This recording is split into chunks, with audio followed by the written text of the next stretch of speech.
إبراهيم وعلى آل إبراهيم في العالمين إنك حميد مجيد.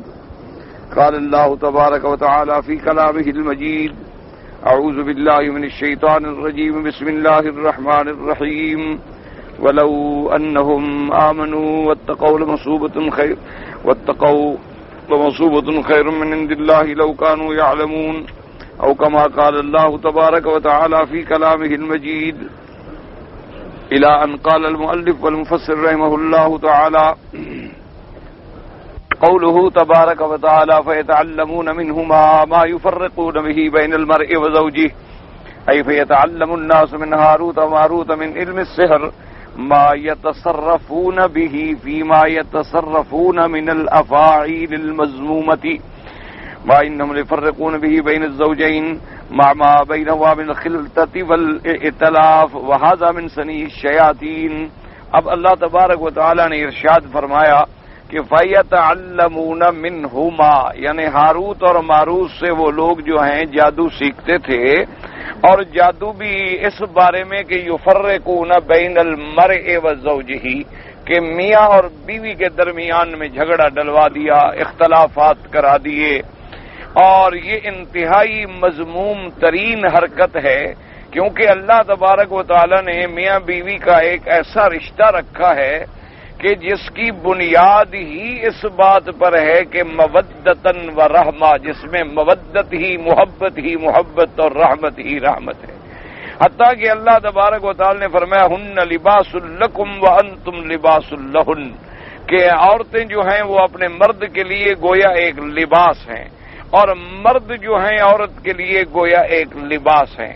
لباس کا کیا معنی ہوتا ہے؟ علماء نے فرمایا کہ جیسے لباس سے زینت ہے، بغیر لباس کے اب ایک آدمی اور یہاں کھڑا ہو تو کیا زینت ہے؟ جب وہ کہیں باہر جاتا ہے تو پہلے لباس پہنتا ہے، الناس باللباس، کہ لوگ جو ہیں وہ اپنے لباس سے پہچانے جاتے ہیں. تو اللہ نے میاں اور بیوی کو ایک دوسرے کے لیے زینت بنایا، ایک دوسرے کے لیے جمال بنایا.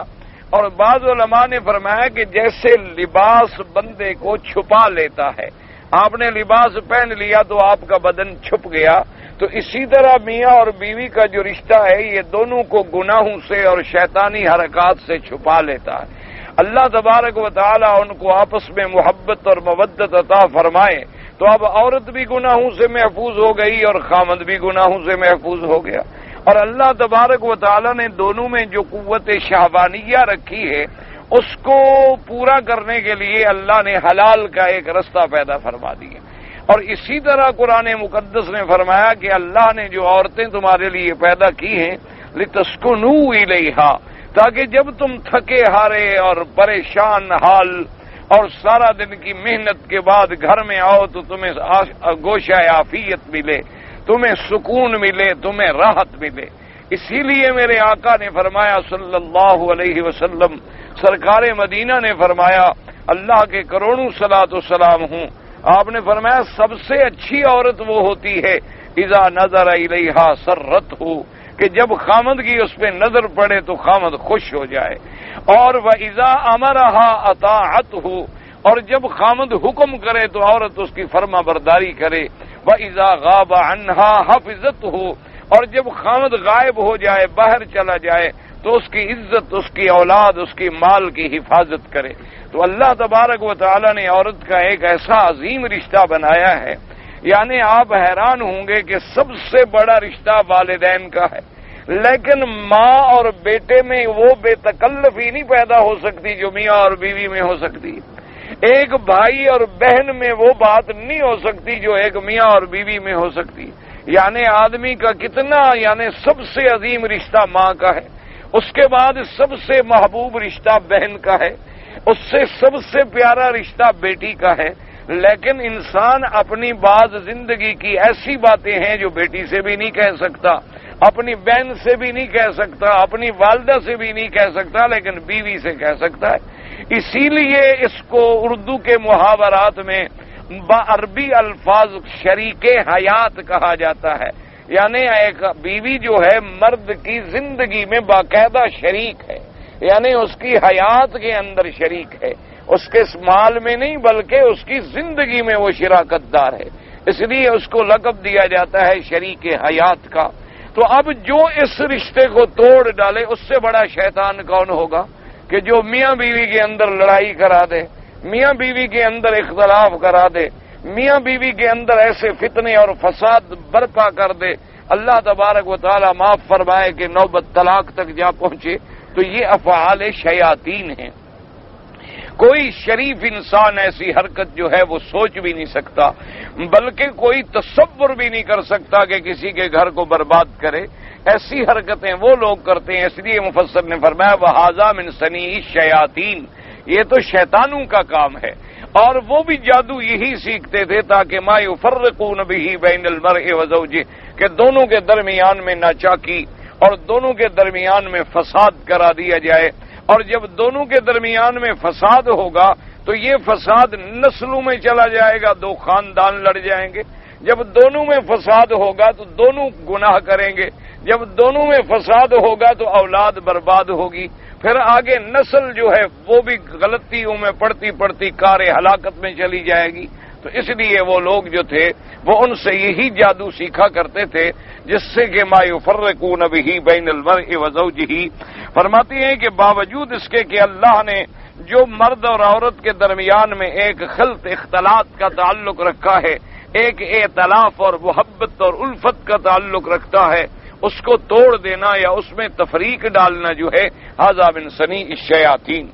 جیسے فرماتے ہیں کما رواہ مسلم فی صحیح من حدیث الاعمش عن نبی سفیان عن طلحة بن نافع عن جابر بن عبد اللہ رضی اللہ تعالی عنہ ان النبی صلی اللہ علیہ وسلم قال ان الشیطان لیضع عرشه علی الماء ثم يبعث سرایاه في الناس فاقربهم عنده منزلة اعظمهم عنده فتنة يجيء احدهم فيقول ما زلت بفلان حتى تركته وهو يقول كذا وكذا فيقول ابلیس والله ما صنعت شيئا فيجيء احدهم فيقول ما تركته حتى فرقت بينه وبين اهله قال فيقربه ويدنيه ويلتزمه ويقول نعم انت۔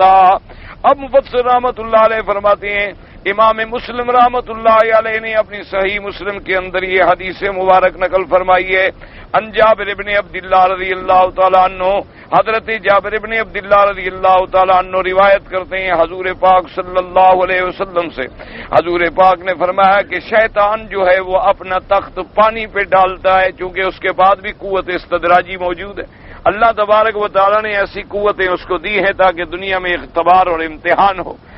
تو جب وہ پانی پر اپنا تخت ڈال کے بیٹھتا ہے ثم یبعث سرایاہ فی الناس، پھر وہ اپنی جماعتوں کی جماعتیں بھیجتا ہے کہ جا کے لوگوں کو گمراہ کریں، اور اس کے بعد جب واپس آتے ہیں فَأَقْرَبُهُمْ عِنْدَهُ مَنْزِلَةً، شیطان کے نزدیک اس کے بھیجے ہوئے جتنی فوج ہے، اس کی سرایہ جنود ہے، اس کے چیلے ہیں، سب سے زیادہ اس کے قریب وہ ہوتا ہے جو سب سے بڑا فتنہ ڈالے دنیا کے اندر، وہ اس کو بڑا پیارا ہے۔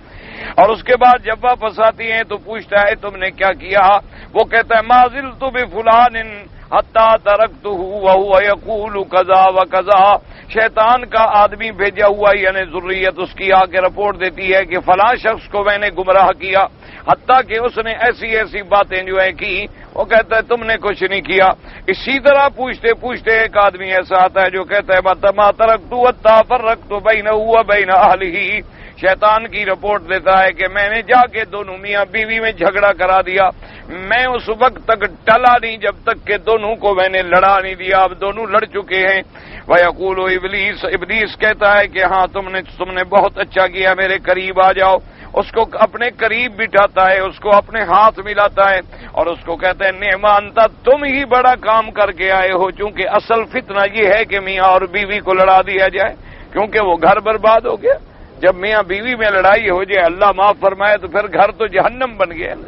اگر میاں بیوی میں اتفاق و اتحاد ہے تو گھر دنیا میں جنت ہے، اور اگر میاں بیوی میں اختلاف ہے تو گھر دنیا کے اندر ایک عذاب کا نمونہ ہے، ایک جہنم ہے کہ ہر وقت آدمی گھر میں جائے اور ایک عذاب مسلط ہو۔ اللہ تبارک و تعالی محفوظ فرمائے۔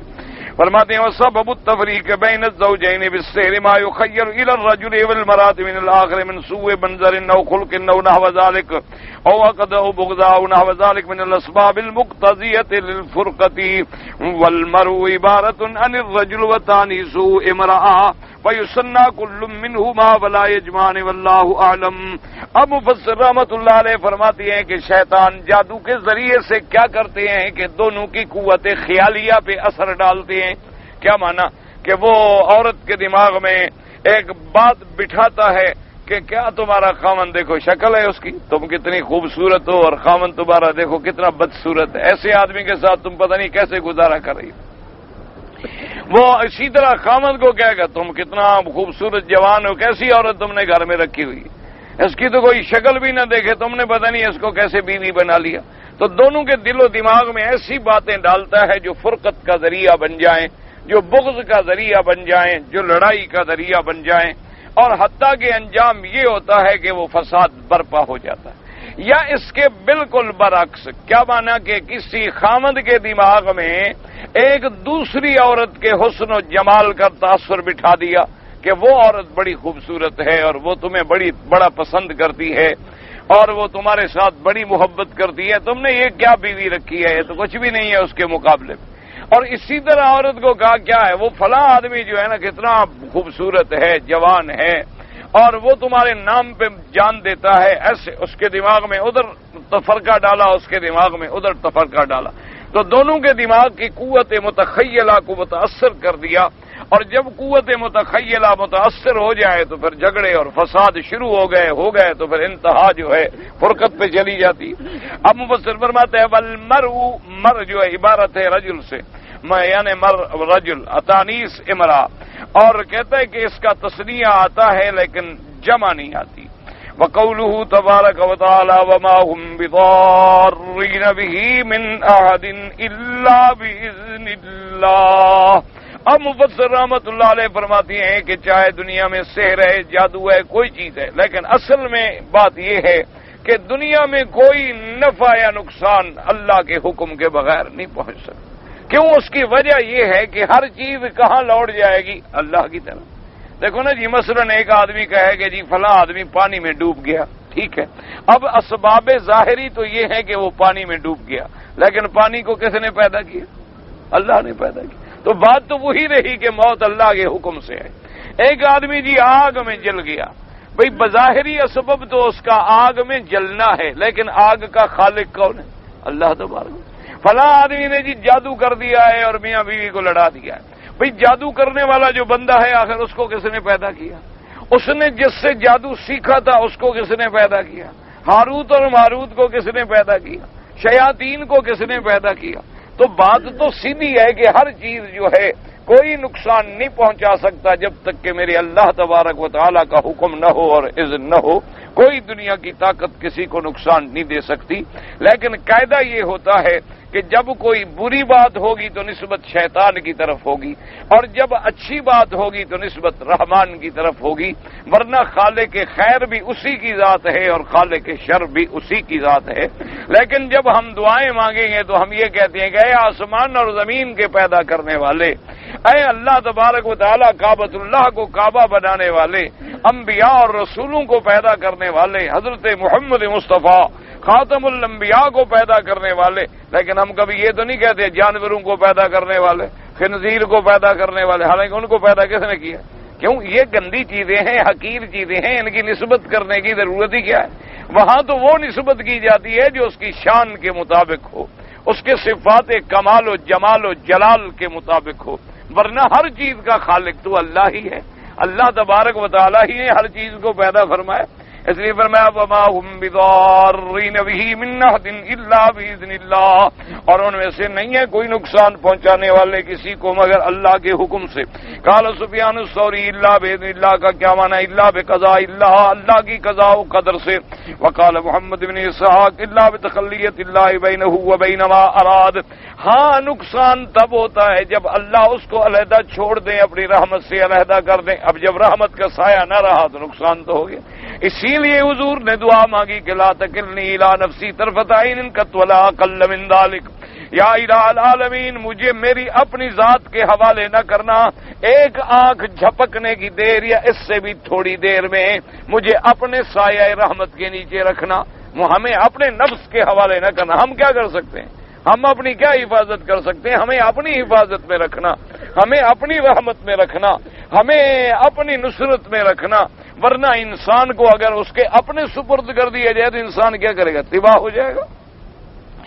اس لیے فرماتے ہیں وقال الحسن البصری رحمہ اللہ وما هم بضارين به من احد الا باذن الله قال نعم من شاء الله سلطهم عليه ومن لم يشاء الله لم يسلط ولا يستطيعون من احد الا باذن الله۔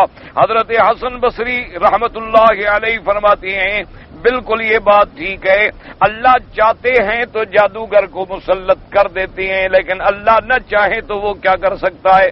اللہ تبارک و تعالی جب چاہتے ہیں تو اپنے بندوں کی ایسی حفاظت فرماتے ہیں کہ شیطان خود بھی ان کا کچھ نہیں بگاڑ سکتا۔ اس لیے اللہ نے فرمایا شیطان کو کہ جاؤ جو مرضی آئے کرو، ان عبادی لیس لک علیہم سلطان، جو میرے بندے ہیں ان پہ تیرا کوئی زور نہیں چلے گا، کوئی تیرا قوت نہیں چلے گی، کوئی تیرا جادو نہیں چلے گا۔ اس لیے اللہ تبارک و تعالیٰ کے انبیاء، اللہ تبارک و تعالیٰ کے عباد صالحین، اللہ پاک ان کو شیطان کے وساوس سے، شیطان کے حملوں سے محفوظ فرما لیتے ہیں، شیطان ان کا کچھ بگاڑ ہی نہیں سکتا۔ اللہ تبارک و تعالیٰ ان کو اپنی حفاظت کے پیرے میں رکھ لیتے ہیں۔ تو اس لیے حضرت حسن بصری رحمۃ اللہ علیہ نے فرمایا کہ اللہ چاہتے ہیں تو مسلط کر دیتے ہیں، وَلَمْ يَشَاءِ اللَّهُ لَمْ يُسَلِّطْ وَلَا يَسْتَطِيعُونَ مِنْ أَحَدٍ إِلَّا بِإِذْنِ اللَّهِ، اللہ کے اذن اور قضا کے بغیر کوئی کچھ نہیں کر سکتا۔ کما قال اللہ تعالیٰ وفی روایت نصر قال لا يضر هذا السحر إلا من دخل فيه، اس جادو جو ہے نقصان نہیں پہنچا سکتا جب تک کہ وہ اس کے اندر داخل نہ ہو، اور وہ داخل ہوگا تو اللہ کے حکم سے ہی ہو سکتا ہے۔ فرمایا وَيَتَعَلَّمُونَ مَا يَضُرُّهُمْ وَلَا يَنفَعُهُمْ وَيَضُرُّهُمْ فِي دِينِهِمْ وَلَيْسَ لَهُمْ نَفْعٌ يُعَادِي ضَرَرَهُ۔ اللہ نے فرمایا یہ ایسے بدبخت ہیں کہ وہ چیزیں سیکھ رہے ہیں جو ان کو نقصان پہنچائیں، ان کو نفع نہ دیں۔ کیا مانا؟ جب یہ جادو سیکھ رہے ہیں تو ان کو دین کا نقصان ہو رہا ہے، تو دین کا نقصان کر کے کیا بدلہ لے رہے ہیں؟ اس کا کون سی دنیا میں چیز ہے جو دین کے نقصان کا بدلہ بن سکے؟ تو ان کا نقصان ہی نقصان ہے، گھاٹا ہی گھاٹا ہے۔ اس کے بعد فرماتے ہیں وَلَقَدْ عَلِمُوا لَمَنِ اشْتَرَاهُ مَا لَهُ فِي الْآخِرَةِ مِنْ خَلَاقٍ أي وَلَقَدْ عَلِمَ الْيَهُودَ الَّذِينَ اسْتَبْدَلُوا بِالسِّحْرِ عَنْ مُطَابَقَةِ الرَّسُولِ صلى الله عليه وسلم فعل فيهم ذلك أنه ما له في الآخرة من خلاق وَلَقَدْ عَلِمُوا، تاکہ پکی بات ہے یہ یہودی جانتے ہیں کہ انہوں نے میرے مدنی باغ کی اتباع چھوڑ کے جو جادو لیا ہے تو کیا نتیجہ نکلا کہ آخرت میں اب ان کا کوئی حصہ نہ رہا۔ دنیا میں تو زندگی ہے گزار لیں گے، لیکن آخرت میں ان کے لیے کچھ بھی نہ بچا۔ قال ابن عباس مجاہد والسدی من خلاق کا معنی من نصیب، یعنی کچھ حصہ ان کا نہیں ہوگا۔ وقال عبد الرزاق ان باب نقدام مالو بالله من جهه عند الله، یعنی اللہ کے یہاں ان کا کوئی مرتبہ نہیں ہوگا۔ وقال عبد الرزاق وقال حسن ليس له دين، یعنی ان کا کوئی دین باقی نہیں رہے گا۔ وقال صادق قال مالو في الارض قال والقدار مالو کتابی ما احد الله اليه من نصائح لا خلاق له في الاخره۔ اللہ پاک نے فرمایا کہ یہ یہودی اہل کتاب جانتے ہیں کہ اللہ نے ان سے عہد لیا تھا کہ جو دنیا میں جادو کرے گا اس کا قیامت میں پھر خیر کے اندر کوئی حصہ نہیں ہوگا۔ قال ابن البيس ما شروا به انفسهم لو كانوا يعلمون ولو انهم امنوا واتقوا لمثوبة من عند الله خير لو كانوا يعلمون۔ يقول تعالى والبئس البديل ما استبدلوا به من السحر وذن الايمان، کتنا بڑا بھیڑا سودا کیا انہوں نے کہ جادو لے کے ایمان دے ڈالا، ایمان بیچا اور جادو خریدا، اس سے برا سودا کوئی دنیا میں ہے؟ اور حضور کی مطابقت چھوڑ لی۔ لو کان لهم علم بما عذوا به ولو انهم آمنوا واتقوا لمثوبة من عند الله خير ولو انهم آمنوا بالله ورسله، اگر یہ اللہ پر ایمان لے آتے، اللہ کے رسولوں پہ ایمان لے آتے، واتقوا المحارم، اور حرام چیزوں سے بچ جاتے جن سے اللہ نے روکا ہے، لکان مثوبۃ اللہ علی ذلک خیر لهم، تو اللہ کی طرف سے جو ان کو اجر اور ثواب ملتا وہ زیادہ بہتر تھا۔ مما استخاروا لانفسهم ورضوا به، حالانکہ جو چیزیں دنیا میں انہیں حاصل کی وہ کیا چیزیں ہیں، کوئی قیمت نہیں رکھتی۔ اگر یہ ایمان اللہ پہ، اللہ کے رسولوں پہ لے آتے اور گناہوں سے بچ جاتے، سحر سے بچ جاتے، محارم سے بچ جاتے، تو قیامت میں جو ان کو اجر و ثواب ملتا خدا سے وہ کہاں زیادہ بہتر تھا۔ کما قال تعالی وقال الذین اوتوا العلم ویلکم ثواب اللہ خیر لمن آمن وعمل صالحا ولا يلقاها الا الصابرون، اور جو علم والے تھے وہ ان کو کہتے ہیں ہلاکت ہو تمہارے لیے، بربادی ہو، کیا کر رہے ہو؟ اللہ کی طرف سے جو اجر ملے گا وہ ان کے لیے بہتر ہے جو ایمان والے ہیں۔ جو عمل صالح کرتے ہیں، لیکن وہ ثواب انہی کو ملے گا جو صبر کرنے والے ہیں، حرام سے بچنے والے ہیں، حلال پہ جمنے والے ہیں۔ وقد استدل بقوله تعالی ولو انهم آمنوا واتقوا من ذهب الى تکفیر الساحر۔ اب مفسر رحمت اللہ علیہ فرماتے ہیں کہ اس آیت سے علماء نے استدلال کیا کہ ولو انهم آمنوا، اگر وہ ایمان لے آتے، اگر اللہ سے ڈر جاتے، تو اس سے استدلال یہ کیا کہ ساحر جو ہے وہ کافر ہے، کیونکہ اللہ فرما رہے ہیں جادو کر رہے ہیں، جادو نہ کرتے بلکہ ایمان لے آتے، تو مانا یہ ہوا کہ جادو کرنا جو ہے وہ کفر ہے۔ کما ہوا روایت الامام احمد بن حنبل و طائفۃ من السلف رحمهم اللہ تعالی علیہم اجمعین، جیسے کہ امام احمد بن حنبل رحمۃ اللہ علیہ اور بہت بڑے سلف کی ایک جماعت کا یہی فتویٰ ہے کہ جو آدمی جادو کرتا ہے یا جادو سیکھتا سکھاتا ہے، عقیدہ رکھتا ہے، وہ کافر ہے۔ وکیل باللہ یکفر لیکن حد ضربون کی بعض کہتی ہیں کہ کافر تو نہیں ہوتا، لیکن اس کی سزا یہ ہے کہ جادوگر کو قتل کر دیا جائے۔ ان لما رواہ الشافعی و احمد بن حنبل، ایک قول میں امام شافعی اور احمد بن حنبل رحمۃ اللہ علیہ کا یہ قول ہے، قال اخبرنا سفیان هو ابن عیینۃ بن دینار سمع بجالۃ ابن عبد یقول كتب عمر بن الخطاب رضی اللہ تعالی عنہ ان اقتلوا كل ساحر وساحرہ وقال وقتلنا ثلاث سواحر وقد اخرج البخاری فی صحیح اذن۔ اب مفسر رحمۃ اللہ علیہ فرماتی ہیں بجالہ ابن عبدہ کہتی ہیں کہ حضرت عمر بن الخطاب رضی اللہ تعالی عنہ نے حکم جاری کیا تھا کہ جو جادوگر مرد ملے یا جادوگرنی عورت تو قتل کر دو۔ فرماتے ہیں جب حضرت عمر کا یہ حکم ملا تو ہم نے 3 جادوگروں کو قتل کیا۔ اسی روایت کو امام بخاری رحمۃ اللہ علیہ نے بھی نقل کیا ہے۔ وَهَكَذَا صَحَّ نَفْسَةٌ مِّنَ الْمُؤْمِنِينَ سَحَرَتَهَا جَارِيَةً لَهَا فَأَمَرَتْ بِهَا فَقُتِلَتْ۔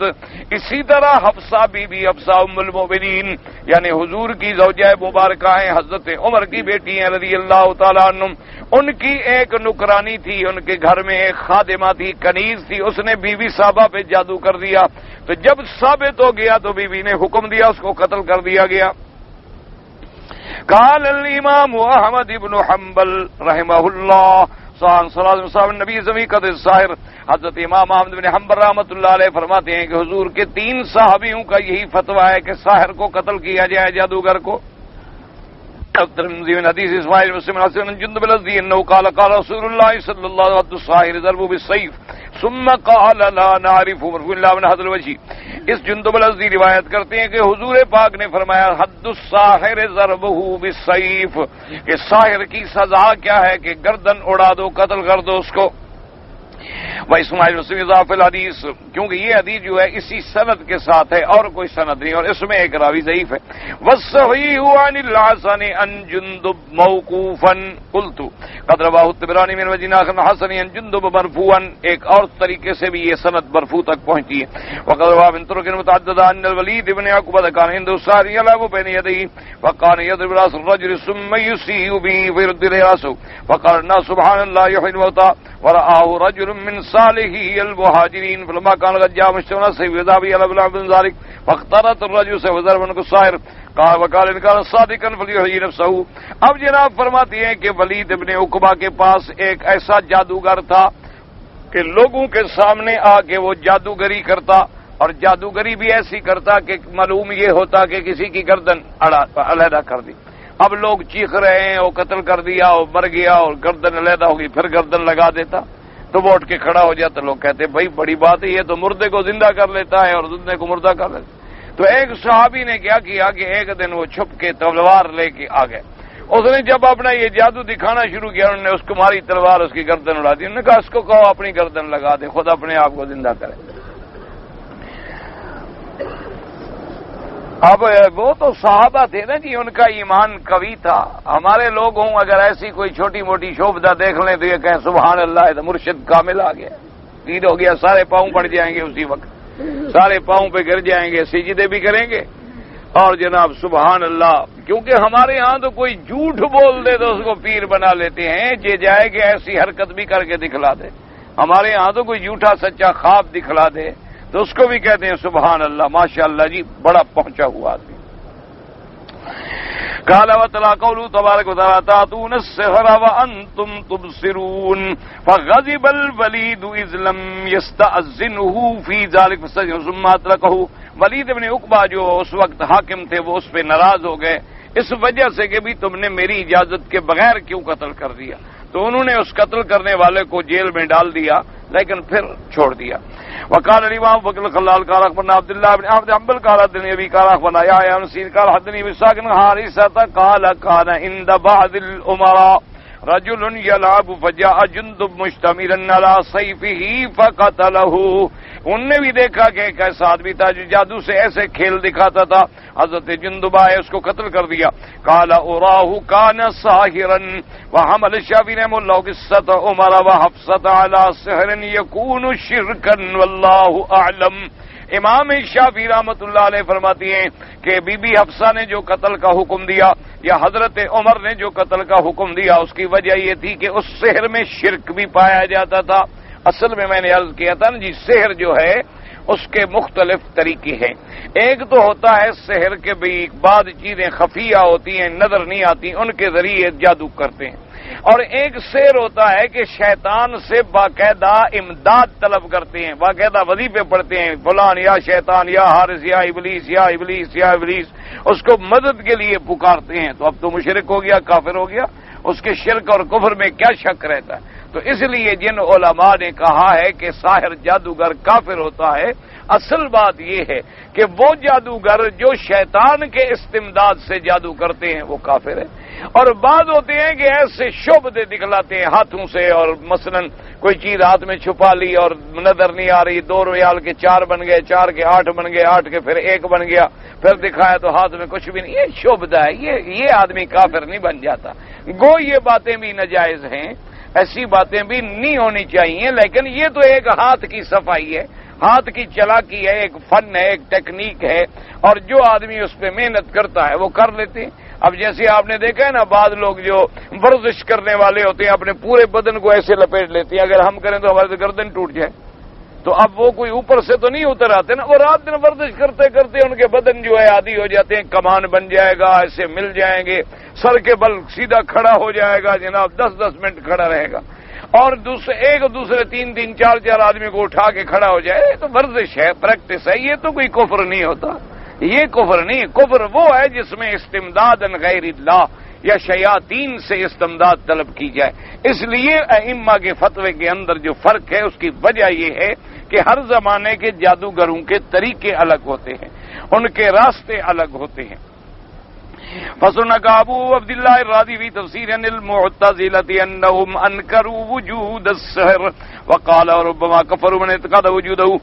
معتزلہ کا جو فرقہ ہے وہ کہتے ہیں کہ جادو کا وجود ہی کوئی نہیں دنیا میں بلکہ وہ یہ کہتی ہیں جو جادو کا وجود کا عقیدہ رکھتا ہو وہ بھی کافر ہے. لیکن فرماتے ہیں وقال اما اهل السنة رحمهم الله تعالى وقد جوزوا ان يقدر الساحر ان يطير في الهواء ويقلب الانسان حمارا والحمار انسانا. لیکن مفسر کہتا ہے اہل سنت والجماعت کا یہ عقیدہ ہے کہ سحر موجود ہے جادو کا اثر بھی ہے اور جادو کے زور سے بندہ ہوا میں بھی اڑ سکتا ہے. جادو کے زور سے انسان کو گدھا بھی بنا دیتی ہیں گدھا کو انسان بھی بنا دیتی ہیں. الا انهم قالوا ان الله يخلق الاشياء عندما يقول الساحر تلك الرقى والكلمات المعينه فاما يكون المصر في ذلك والفلك والنجوم فلا خلافا للفلاسفه المجرمين الصابئه. البتہ اہل سنت والجماعت کا یہ عقیدہ ہے کہ جب جادوگر اس قسم کے کلمات معینہ کہتا ہے تو اللہ کی قدرت سے اللہ کی قضا سے ایسا ہو جاتا ہے. یہ نہیں کہ وہ جادو کے ذریعے سے کوئی ستارہ یا نجوم یا چاند یا سورج یا وہ اثر کرتے ہیں ان کا اثر نہیں ہوتا تو اللہ کے حکم سے ہے کہ جب وہ یہ کلمات معینہ کہے گا تو ہم ایسا کر دیں گے. اب ایسا ہے کہ لیکن فلاسفہ اور منجمین اور صابئہ وہ یہ بات نہیں مانتے. ثم استدل على وقوع السحر وانه بخلق الله تعالى بقوله تعالى وما هم بضارين به من احد الا باذن الله. اہل سنت نے اسی سے استدلال کیا کہ وہ اللہ کی قضا اور اذن کے بغیر نقصان نہیں پہنچا سکتے. تو مانا نقصان تو پہنچتا ہے کیونکہ نص قطعی ہے. ومن الاخبار بان رسول اللہ صلی اللہ علیہ وسلم سحر. اور صحیح حدیثوں میں یہ بات بھی موجود ہے کہ ہمارے آقا سرکار مدینہ پاک پر بھی جادو کیا گیا. وان نصير عمل فيه بقصة الجمرة مع عائشة رضي الله تعالى عنها وما ذكرت تلك المرأة من اتيان بابل وتعلم السحر قال وبما يذكر في هذا الباب من آیات کثیر ثم قال بعد هذا، یعنی حضور پاک پہ بھی جادو کیا گیا، جادو کا اثر ہوا، اور پھر اس عورت نے جس نے بابل میں جا کے جادو سیکھا تھا بی بی عائشہ کو بھی آ کے واقعہ سنایا، تو ان سب باتوں سے، قرآن کے حکم سے، حدیث پاک سے اور بی بی عائشہ کے اثر سے یہ بات معلوم ہوئی کہ جادو ہوتا ہے، اس سے نقصان بھی ہوتا ہے، لیکن ہے اصل میں اللہ کا منشائی۔ والمسألة الخامسة في أن العلم بالسحر ليس بقبيح ولا محظور، اتفق المحققون على أن العلم ذاته شريف، وإذن المهم قوله تعالى قل هل يستوي الذين يعلمون والذين لا يعلمون، ولأن السحر لو لم يكن يعلم لما أمكن الفرق بينه وبين المعجزة، والعلم بكون المعجز معجزا واجب، وما يتوقف الواجب عليه فهو واجب، وهذا يقتضي أن يكون تحصيل العلم بالسحر واجبا، وما يكون واجبا فكيف يكون حراما وقبيحا۔ اب مفسر فرماتا ہے کہ ایک پانچواں مسئلہ اس کے اندر یہ بھی ہے کہ بعض علماء کہتے ہیں کہ جادو کا سیکھنا نہ برا ہے نہ حرام ہے، کہتا ہے محقق علماء یہ کہتی ہیں کہ علم جو ہے وہ تو علم ہے، علم تو آخر علم ہے، ایک ہے نہ جاننا، ایک ہے جاننا، تو جاننا تو بہتر ہے نہ جاننے سے۔ پھر جب جادو کو ہم جانتے ہوں گے تو جادو تو اور معجزے کے درمیان میں فرق ہی تب کر سکیں گے، اگر ہم جادو کو جانتے ہی نہیں ہوں گے تو معجزے اور جادو کے درمیان فرق کیسے ہو سکے گا؟ بہرحال بات کو سمجھیں، اصل بات یہ ہے، ایک ہے جادو سیکھنا،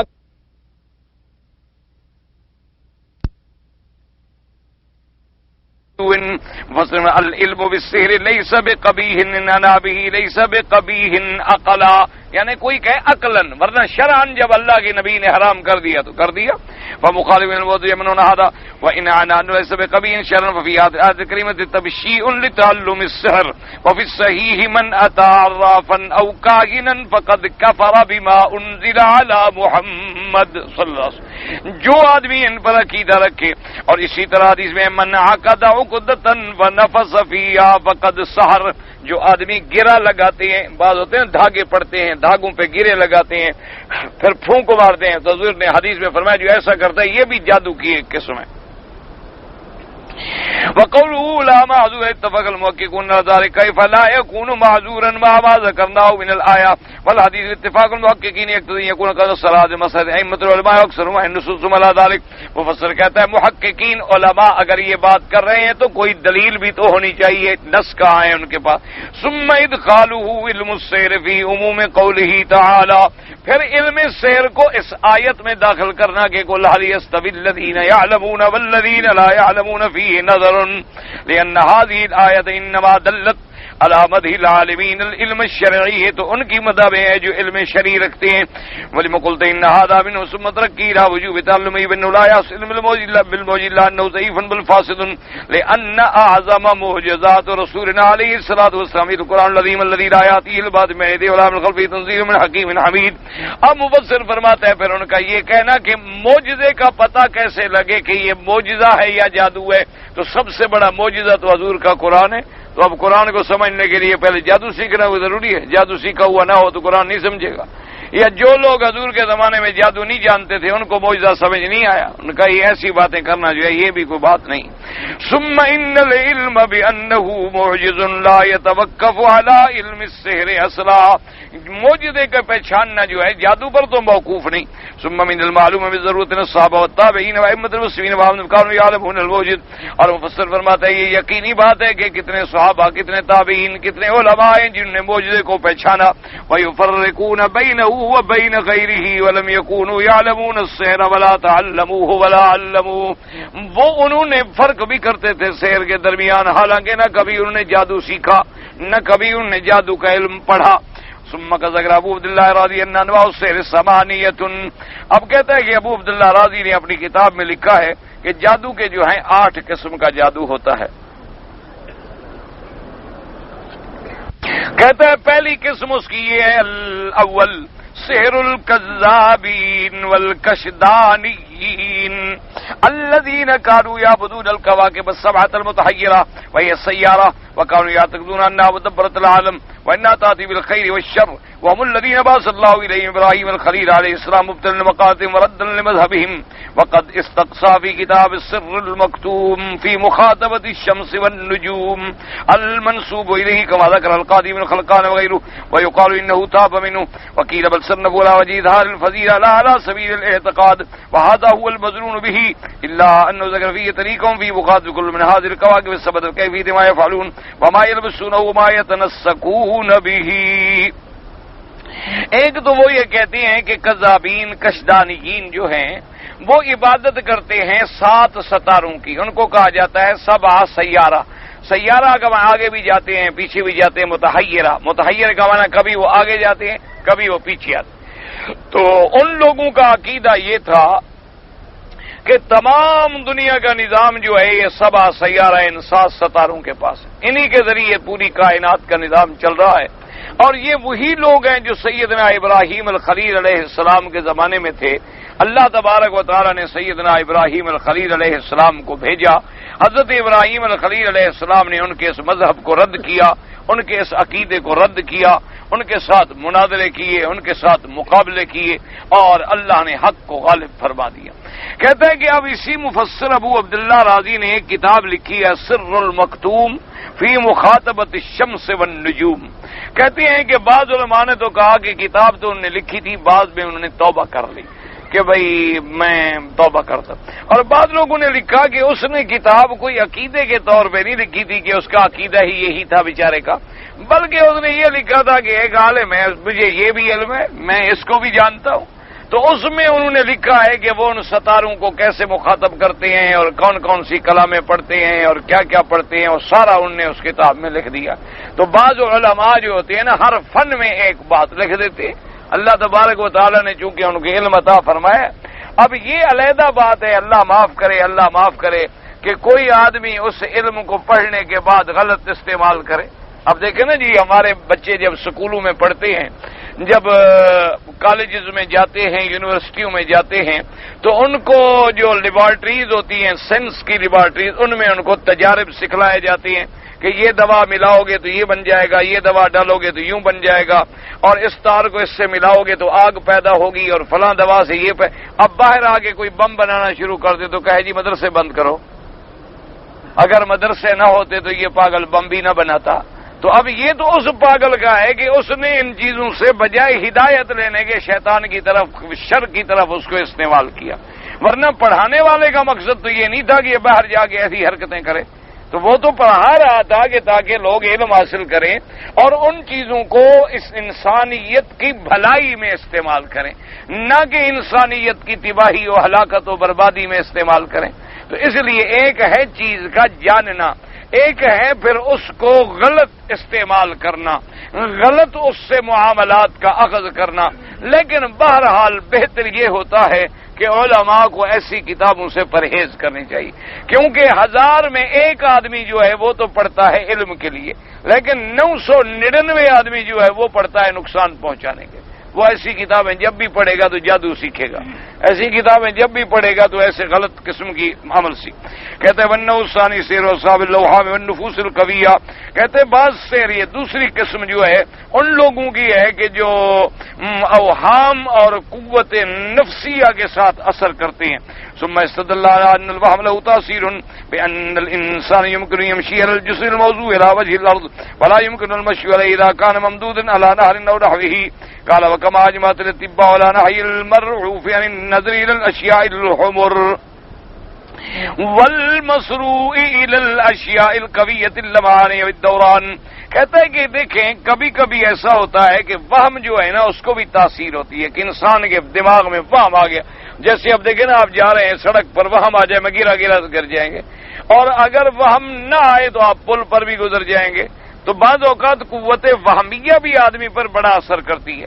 ایسا ہوتا ہے نا اب آدمی رات کو جا رہا ہے اور آگے ایک درخت کا سایہ ہے تو معلوم ہوتا ہے اوہ کوئی بلا آ گئی. اب جناب اس کے دماغ میں بیٹھ جاتا ہے کہ بلا ہے اور آگے آ رہی ہے اور مجھے ابھی کھا جائے گی، حالانکہ درخت اپنی جگہ کھڑا ہوا ہے. اچھا، اور اس کی قوت وہمیہ کو ختم کر دو اور کہ لا حول ولا قوت الا باللہ العلی العظیم، کیا ہے چھوڑو یار، چلا جائے تو کچھ بھی نہیں ہوتا. تو اس لیے قوت وہمیہ کی بھی تاثیرات ہوتی ہیں، جیسے کہ علماء طب کے کہتے ہیں کہ جس آدمی کو ناک سے خون آتا ہو مرعوف، اس کو چاہیے کہ اس کو آپ جو ہے سرخ چیزیں نہ دکھلائیں، اگر سرخ چیزیں دکھلائیں گے تو اس کا خون جاری ہو جائے گا، کیونکہ خون بھی سرخ ہوتا ہے، اور سرخی کو جب دیکھتا ہے تو اس کی جنسیت جو ہے وہ وہم کرتا ہے، اچھا شاید میرا خون گر رہا ہے، وہ خون شروع ہو گیا۔ اسی طرح علماء طب کہتے ہیں کہ مسروع جو ہے، یعنی جس کو مرگی ہے، سرع، جس کو مرگی کا مرض ہے، اس کو بہت تیز چمکنے والی چیز نہ دکھلائیں، شیشہ چمکتا ہے نا، مرگی والے کو دورہ پڑ جائے گا۔ اسی طرح سورج کی چمک پڑے گی تو اس کو دورہ پڑ جائے گا، اسی طرح بجلی کی چمک پڑے گی تو اس کو دورہ پڑ جائے گا۔ کبھی کبھی آپ کے ہاتھ میں گھڑی ہوتی ہے، شیشہ اور ٹکرایا لائٹ سے، بس فوراً اس کو دورہ پڑ جائے گا۔ اسی طرح دوران، جو چیزیں جیسے گول پھرنے والی ہیں، جیسے جھولا گھوم رہا ہے، اگر مرگی والے کو وہاں لے جاؤ اس کو دورہ پڑ جائے گا۔ تو اب یہ بھی تو قوت وہمیہ ہے، اس کا اثر ہو جاتا ہے۔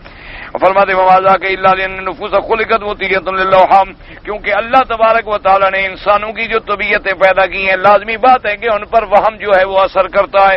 قال وقد اتفق العقلاء على ان الاصابة بالعين حق، کہتا ہے مفسر جیسے کہ نظر بد کا لگ جانا جو ہے یہ حق ہے، وله ان يستدل على ذلك وصف السين قال العين حق ولو كان شيء سابق القدر سبقته العين، حضور پاک نے خود فرمایا کہ نظر جو ہے بد یہ حق ہے، نظر لگتی ہے، اللہ معاف کرے۔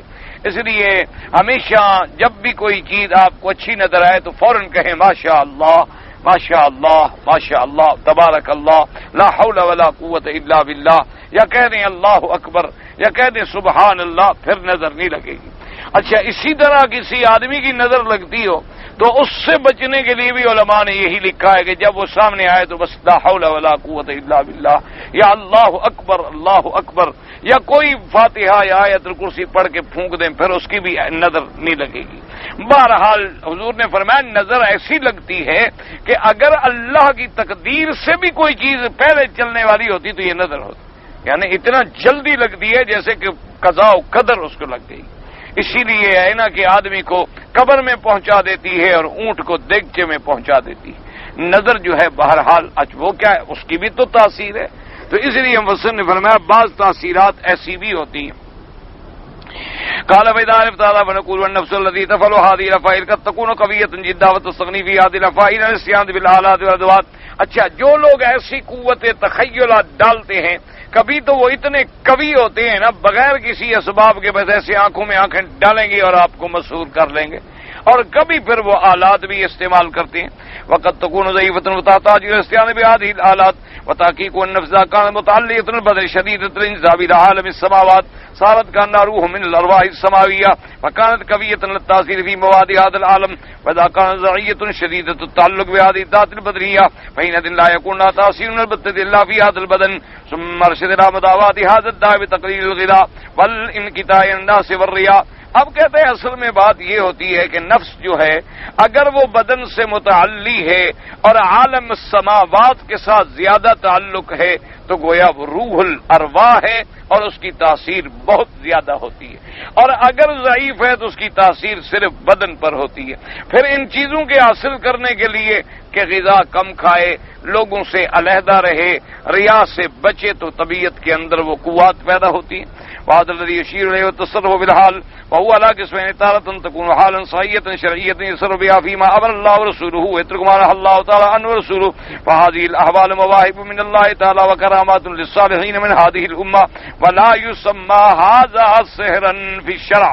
اب مفسر فرماتا ہے کہ یہ تصرف کرنا جو ہے کبھی کبھی تو شریعت کے حدود کے اندر ہوتا ہے، شریعت کی مخالفت نہیں ہوتی، وہ تو اللہ کے ولی ہوتے ہیں، وہ بھی کسی پر نظر ڈالتے ہیں تو آدمی تابع ہو جاتا ہے، برائیاں چھوڑ دیتا ہے، اچھے کام شروع کر دیتا ہے۔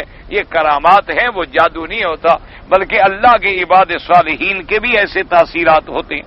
وَتَارَةً تَكُونُ الْأَلْفَاظُ مُسْلِمٌ مَا أَمَرَ اللَّهُ وَرَسُولُهُ وَلَا يَتَصَرَّفُ بِهَا فِي ذَلِكَ فَهَذِهِ الْأَشْكَالُ الْمُخَالِفِينَ لِلشَّرِيعَةِ وَلَا يَدُلُّ إِطْعَامُ اللَّهِ وَعَدْلُهُ وَمُحَبَّتِهِ لَهُمْ كَمَا أَنَّ الدَّجَّالَ لَهُ مِنَ الْخَوَارِقِ لِلْعَادَاتِ مَا دَلَّتْ عَلَيْهِ الْأَحَادِيثُ الْقَصِيرَةُ مع انه مذموم شرعا لعنه الله وكذلك من شابه من قال في الشريعه المحمديه الى صاحب افضل الصلاه والسلام وبسط هذا يطول جدا وليس هذا موضعه. اور کہتے ہیں کبھی کبھی وہ لوگ ہوتے ہیں جو شریعت کے بھی مخالف ہیں، قرآن و حدیث کے بھی مخالف ہیں، ان کی شکل صورت بھی شریعت کے خلاف ہے اور وہ اللہ رسول کے بھی خلاف کام کرتے ہیں، تو یہ لوگ شیطان ہوتے ہیں.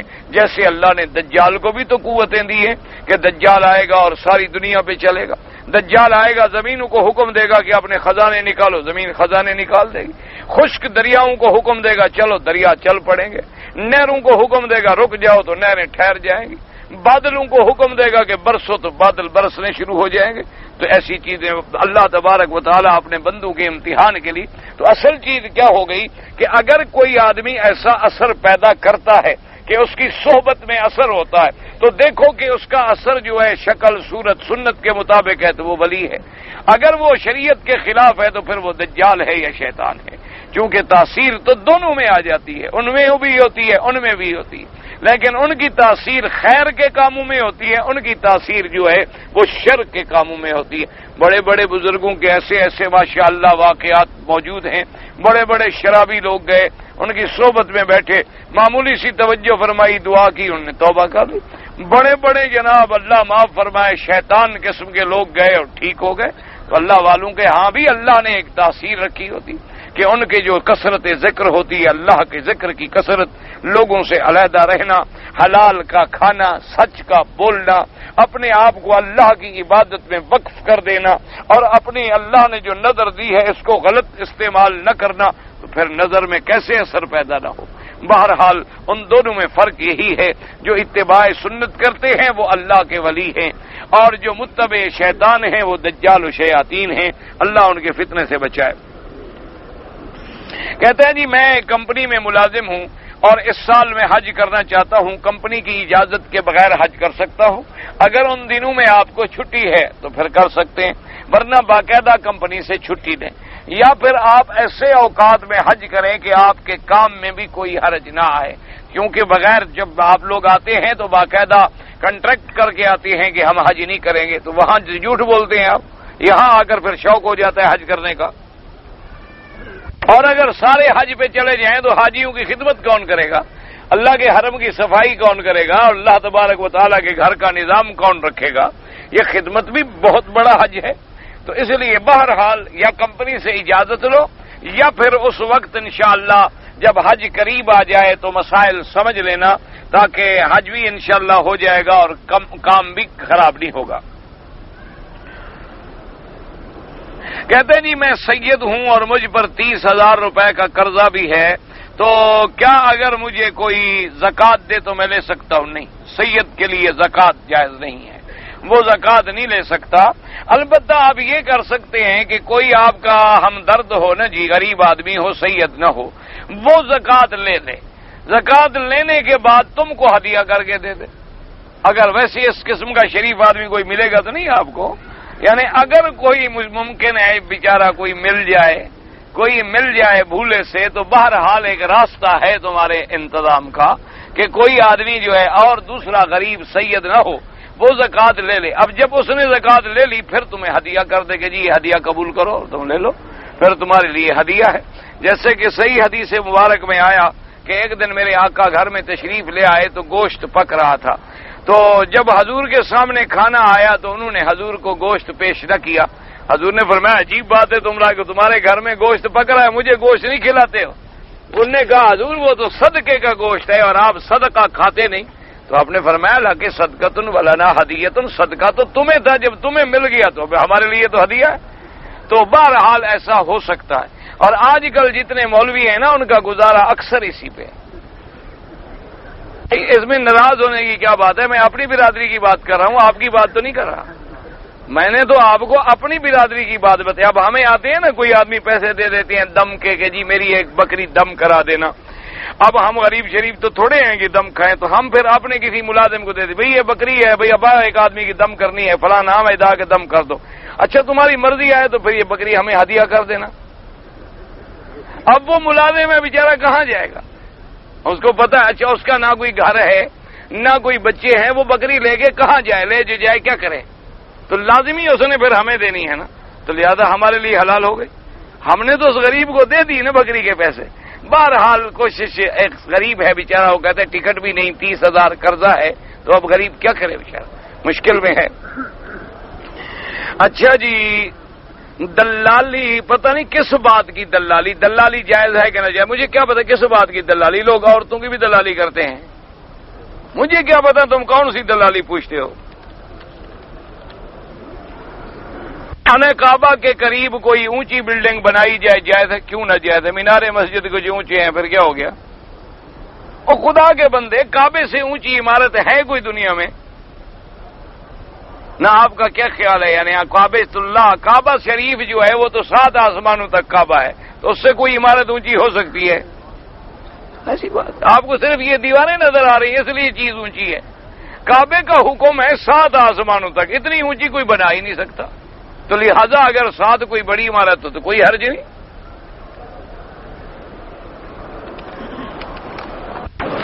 زہرا لڑکی فارس کا ہے نہیں ہے؟ بھائی غلط ہے کہہ دیا، بات ختم ہو گئی. نہ کوئی زہرا ہے نہ کوئی مہرا ہے. ایک قصہ تھا، اس کی تردید ہو گئی، ایک دفعہ پڑھایا گیا، اب کتنے دفعہ بناتا ہوں. تم پتہ نہیں کہیں اس کو ڈھونڈنے کے لیے نکل پڑو. بہشت میں کھانا مچھلی کا کلیجہ وہاں تو ہوگا، وہ ٹھیک ہے، کیا فکر ہے آپ کو؟ اگر ابھی آپ کو ملتا ہے تو ڈھونڈ لو مچھلی پکڑ کے. اللہ نے رکھا ہی نہیں، وہ اسی وقت پیدا ہوگا. وہ مچھلی بھی آخرت کی ہوگی، یہ نہیں ہوگی مچھلی تمہاری لے کے آ جاؤ استاد کے لیے. کہتا ہے کافروں کے ملک میں جبرن جوان لڑکیوں کو ڈاکٹری نرس ماں بنانا کے لیے طلب کرتے ہیں. تو ایسے ملک میں جہاں آپ کا اسلام غیر محفوظ ہو، آپ ہجرت کریں، چھوڑ دیں. جہاں مسلمان کی عزت آبرو محفوظ نہ ہو اس ملک کو چھوڑ دیں. ایک اصولی سی بات. جس ملک میں آدمی اللہ کے فرائض ادا نہ کر سکے، شریعت پہ قائم نہ رہ سکے، تو اس کو چھوڑنا چاہیے. اسی لیے تو اللہ نے ہجرت رکھی. ویسے عورت کا نرس بننا کوئی ناجائز نہیں ہے. عورت نرس نہیں بنے گی تو آخر عورتوں کا علاج کون کرے گا؟ عورت لیڈی ڈاکٹر نہیں بنے گی تو عورتوں کا علاج کون کرے گا؟ فرق یہ ہوتا ہے کہ مردوں کے ساتھ مل کے کام نہ کرے، علیحدہ علیحدہ سیکشن میں کام کرے. مسلمان عالموں کی داڑھی جو ہے، ہمارے ملک کافر ملک ہے، وہاں زبردست سے مونڈ دیتے ہیں. اللہ ان پہ اپنا عذاب ڈالیں گے. اب بیچارے علماء کیا کریں؟ کفر کا ملک ہے، کافروں کے ہاتھ میں آ جاتے ہیں تو کافر جو مرضی آئے کرے. دعا کرو اللہ مسلمانوں کی عزت بحال کرے.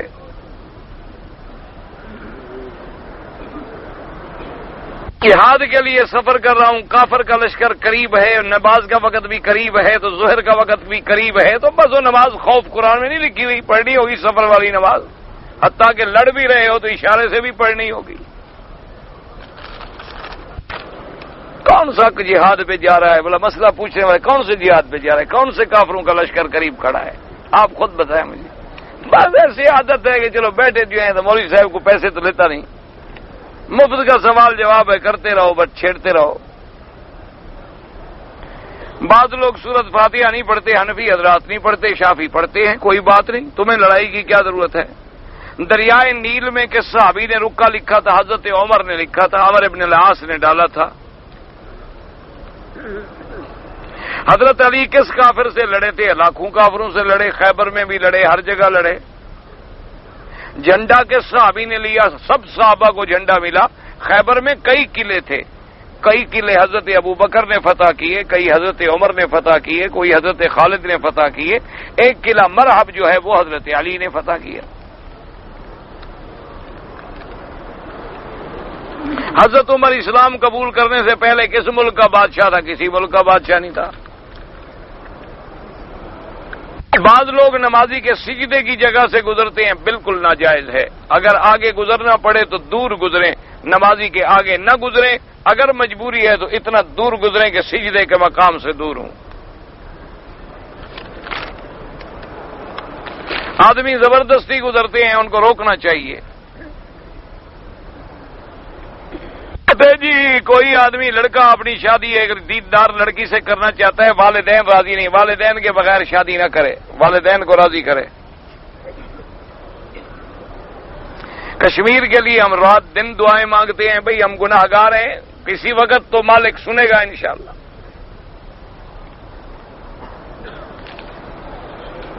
مجھے نہیں پتا بھی شادی کیا مار دیا پڑھا ہی نہیں جاتا، سمجھ ہی نہیں آتا، یہ بھی مجھے سمجھ نہیں آتا۔ جو صاف نہیں ہوگا تو میں کیا کروں؟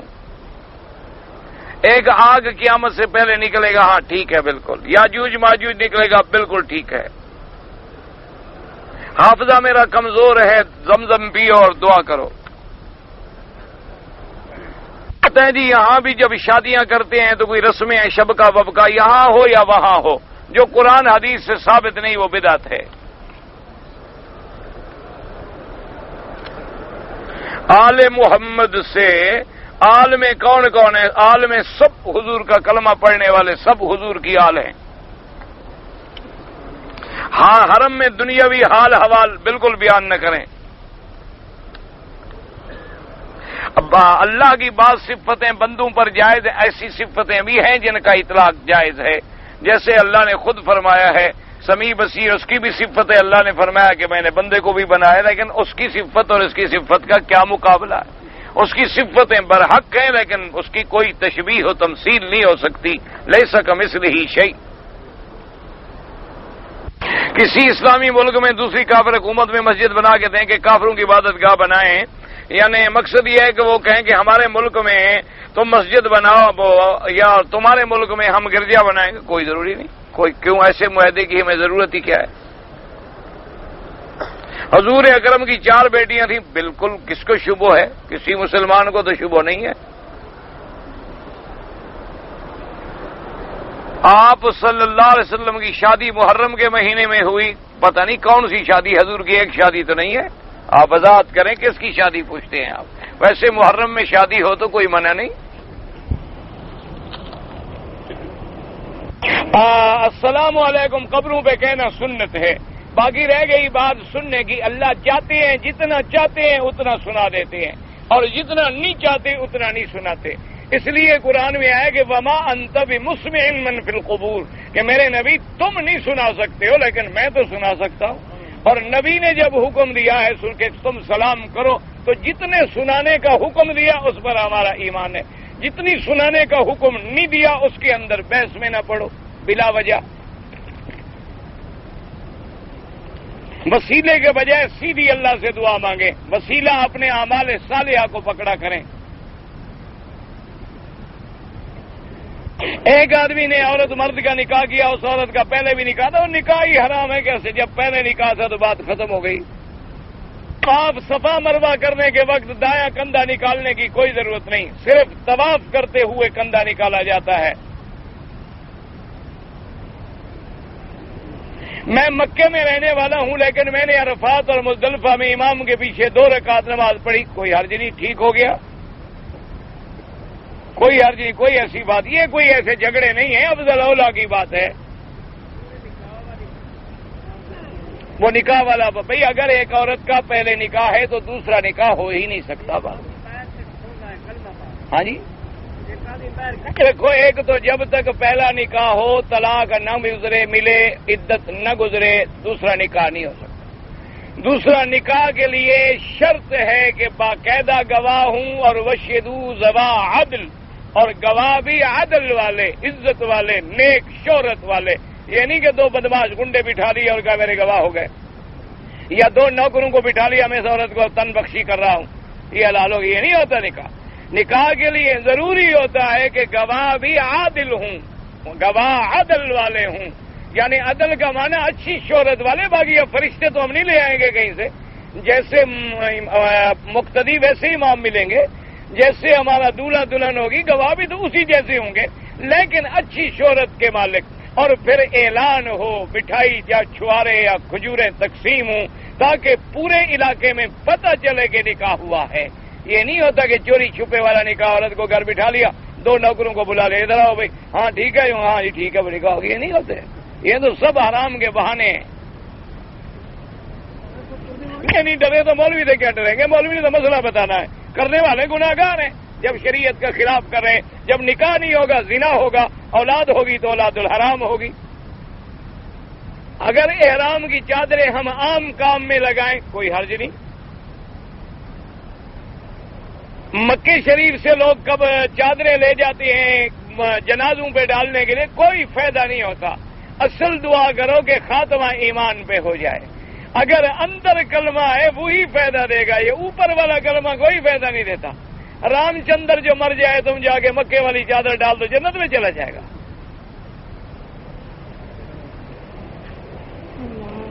طواف میں 6 یا 7 چکر شبہ پڑ گیا، اللہ قبول کرے، آئندہ گنتے رہو۔ پتہ نہیں جی، بعد حضور پاک کی نبوت کی کوئی اولاد بچہ پیدا ہوا، اس کو دریا میں ڈال دیا، ابھی بیٹی، یہ کوئی قصہ نہیں ہے دریا میں ڈال دیا بچہ پیدا ہوا۔ میرے والدین فوت ہو گئے، اگر میں قرآن پڑھ کے ثواب دوں بالکل اللہ ثواب دیں گے انشاءاللہ۔ ایک سے زیادہ عمرے کرنے چاہیں جتنا اللہ توفیق دے تمہیں، لیکن طواف زیادہ کرو۔ میں نے بال کٹوانے سے پہلے بھول کر کینچی اٹھا کر اپنی مونچھوں کے 2-3 بال کاٹے تو 1000 ریال خیرات کر دو۔ آپ نے تقریر میں کہا تھا میرے خاوند نے ظلم کیا، ایک اور بوڑھی عورت آئی تھی، تو یہ بھائی سورت مجادلہ 28واں پارہ جو ہے قد جاء اس میں موجود ہے، قد سمع اللہ قول التی تجادلک فی زوجہا وتشتکی الی اللہ، وہ لے کر کھول کے پڑھ لو، سارا قصے کا تمہیں پتہ لگ جائے گا۔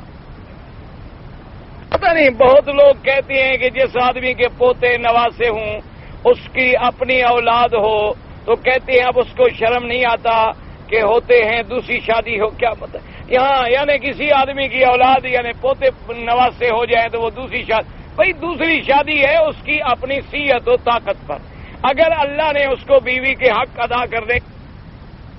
صلی اللہ علیہ